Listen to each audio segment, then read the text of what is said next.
आज बच्चों में कक्षा 8 से संबंधित अध्याय 11 के जो कहानी है झारखंड के दो सपूत, इस पर थोड़ा सा चर्चा करेंगे बच्चों। तो थोड़ा ध्यान बनाए रखेंगे कि झारखंड के दो सपूत, वो वीर, वो होनहार कौन कौन है। सपूत, पहले हम इस शब्द को जान लेते हैं। सपूत मतलब होता है सुंदर। मतलब सुंदर, तो यहाँ सुंदर नहीं बोल के होनहार या वीर। अब पुत का अर्थ हो जाता है बच्चों पुत्र। और झारखंड क्या है? झारखंड एक प्रदेशीय राज्य है जहाँ हम सब झारखंड के निवासी हैं। झारखंड की धरती पर न केवल दिल को सुकून देने वाले हरे भरे वन क्षेत्र, चिड़ियों का कलरव, कलकल करती नदियाँ ही है, बल्कि यह अनेक वीरों की जन्मभूमि भी रही है। हमारा जो ये झारखंड प्रदेश है, इनकी पहचान सिर्फ झारखंड के वन क्षेत्र, जंगल, झाड़ियाँ, नदियाँ, झरना से ही नहीं होती है, बल्कि यहाँ अनेक वीरों की जन्मभूमि भी है। वीर सपूतों की ये जन्मभूमि है, जैसे कि तिलका मांझी, सिदो कान्हू, बिरसा मुंडा, तेलंगा खड़िया, विश्वनाथ सहदेव, गणपत राय, शेख भिखारी, वीर बुधू भगत, जतरा टाना भगत, वीर सलामत अली, अमानत अली और शेख हारो जैसे अनेक वीरों की भी अपनी गोद में खिलाने का गौरव प्राप्त है। तो हमारा झारखंड प्रदेश को यहाँ की धरती पर, यहाँ की मिट्टी पर जन्म लेने वाले बहुत सारे वीर शहीदों और महापुरुषों का जो है ना यहाँ जन्म हुआ है। जैसे तिलका मांझी, सिदो कान्हू, बिरसा मुंडा, है ना, शेख भिखारी। तो इन सब वीर सपूतों का भी यहाँ जन्म हुआ है। और इन वीरों की जन्मभूमि होने के कारण ही हमारा झारखंड जो है ना एक प्रसिद्ध प्रदेश और राज्य के रूप में उभर करके आया है। भारतीय इतिहास में अपने क्षेत्र का नाम स्वर्णाक्षरों में अंकित कराने वाला इन सपूतों ने झारखंड की गरिमा को अक्षुण्ण बनाए रखा है। तो भारत के जो इतिहास है, उन इतिहास के पन्नों में स्वर्णाक्षरों में अपना नाम दर्ज कराने वाले झारखंड की गरिमा को अक्षुण्ण बनाए रखा हुआ है। इस इतिहास के एक अध्याय की शुरुआत होती है भारतीय संविधान के निर्माण कथा से।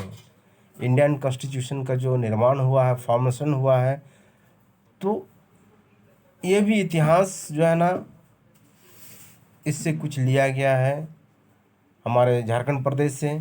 हमारी शासन व्यवस्था की नींव भारतीय संविधान। किसी भी देश की शासन व्यवस्था की जो नींव होती है, फाउंडेशन होती है, उनकी आधारशिला जो होती है, उस देश की संविधान होती है।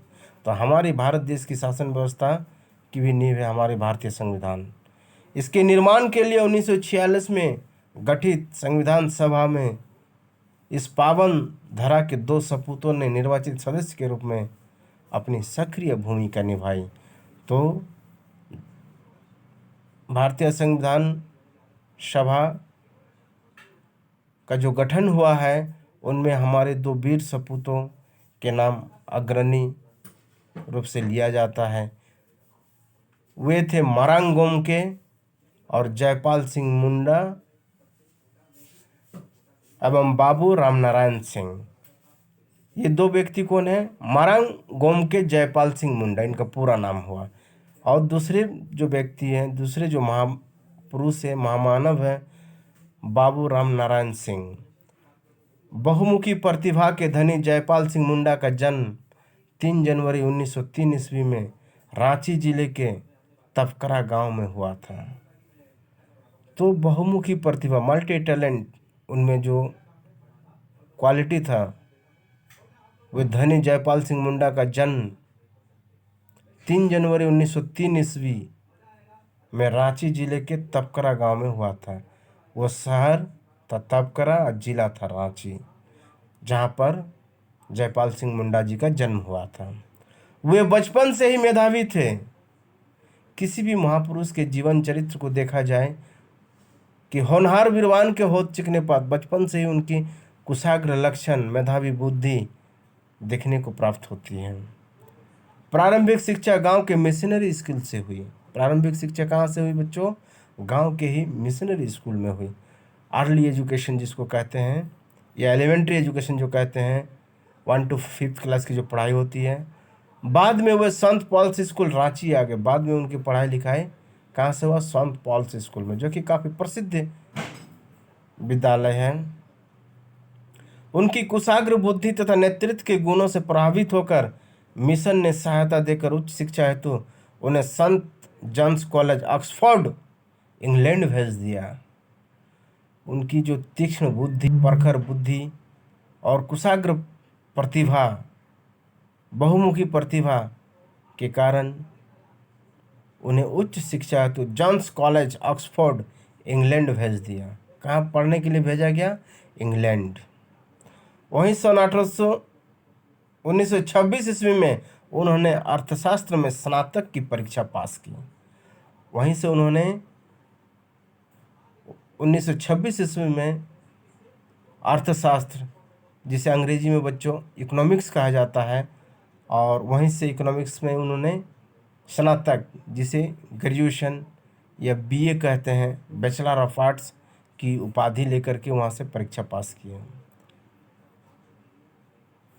वहाँ उन्हें संत जॉन्स कॉलेज के जूनियर कॉमन रूम का प्रेसिडेंट बनाया गया। इससे गैर ब्रिटिश छात्र को यह अवसर नहीं मिला था। उनकी मल्टी टैलेंट को देखते हुए वहाँ जूनियर कॉमन रूम का प्रेसिडेंट बनाया गया, अध्यक्ष बनाया गया, जहाँ पर पहले किसी गैर ब्रिटिश छात्र को यह अवसर नहीं मिला था। तो हमारे झारखंड के होकर के भी उन्हें जो है ना एक अच्छा या सर्वोच्च स्थान दिया गया। श्री मुंडा 1927-28 ईस्वी में ICS में चुने गए।